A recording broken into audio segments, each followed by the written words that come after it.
It's very important because it ratifies the fact that emissions trading is a policy tool that will be employed.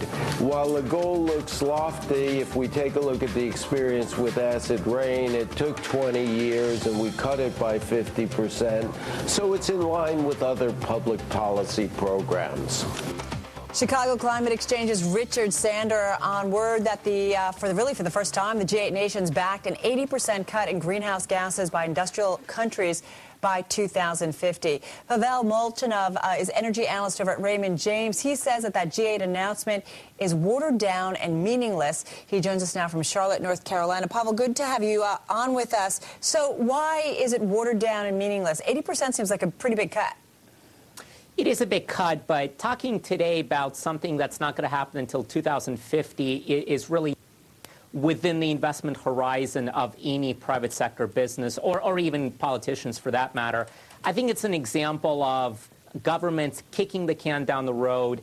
The agreement is an aspirational goal. That's the best way of thinking about it. I agree it makes for a nice press release. But there were no intermediate targets. For example, what will happen in 2015 or 2020. There was a real shortage of details on what mechanisms to use, like carbon trading, to achieve that 80% reduction. They could not even agree on what year to use as the base to calculate that cut. And then most importantly, there is not yet a similarity of opinion between the Western industrialized countries and emerging markets like China about what to do in terms of a global policy framework for carbon emissions. There's a big difference of opinion between those two sets of countries heading towards the Copenhagen conference in December. Pavel, you talked about kicking the can down the road. 2050, as you mentioned, is a long way off, but was the goal here at least to try to get people on the same page and try to come up with some plan? I don't think that folks expected something to come out of this that would be implemented, say, within the next 10 years, did you?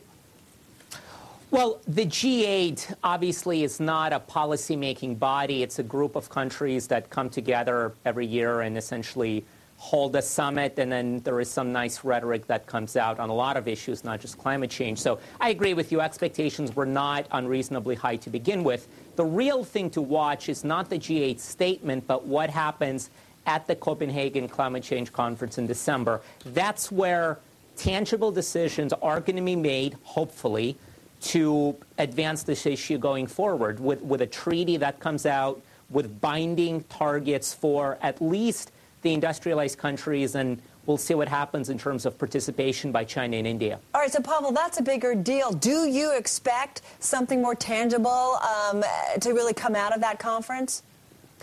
That certainly is the plan. 2 years ago, there was essentially a timetable set for reaching this global climate agreement by December 2009. It's going to be crunch time in Copenhagen.